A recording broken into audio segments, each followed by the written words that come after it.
Hello mga boss, isang pagpalang araw sa ating lahat. So itong video na to ginawa ko hindi para magyabang kundi motivate yung mga kabaro ko na nagtatrabaho na para sa pamilya at siyempre hindi lang din para sa amin, kundi sa lahat ng Pilipino na kumakayod para sa pamilya. So ngayong araw dito tayo nagsimula at binaklas natin yung bubong natin. So ito yung plano natin nung nasa barko pa tayo.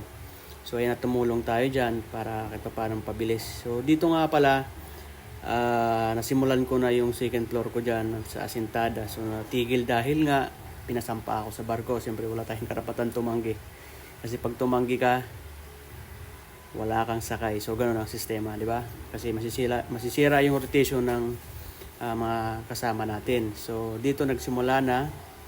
At ang balak natin dyan ay pa-islaban yung second floor natin habang nandito pa, kasi napakahirap kapag nasa malayo ako kasi wala naman ibang mahinga ng tulong dahil nga syempre mag-iina ko lang nandito.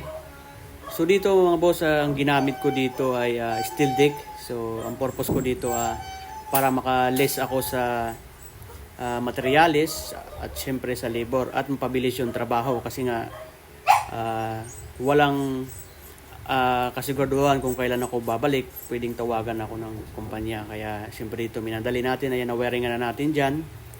Tinawag natin yung utol natin dyan, siyempre yung utol electrician. So siya nag-wiring dyan. Siyempre libre yan, diba? Libre yan sa ngayon, pero siyempre babayaran mo rin yan, o diba?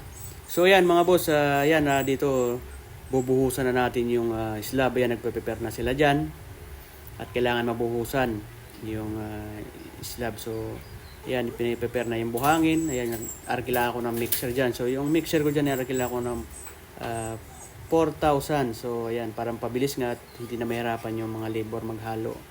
At syempre sabi ko nga parang pabilis, diba? So ayan, nakapaghalo na kami dyan.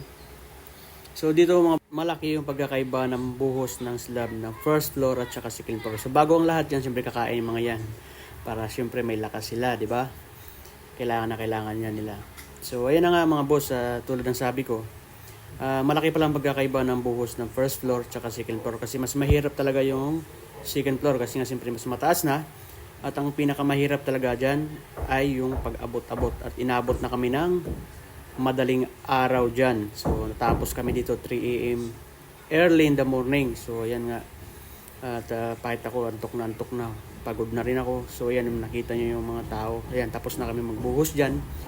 So pagod talaga. So ayan mga boss, na masabi ko lang, nakatipid talaga ako sa steel deck nung ginamit ko. Less ng bakal, labor, tsaka yung materials. Napamura talaga ako kumpara sa normal slab.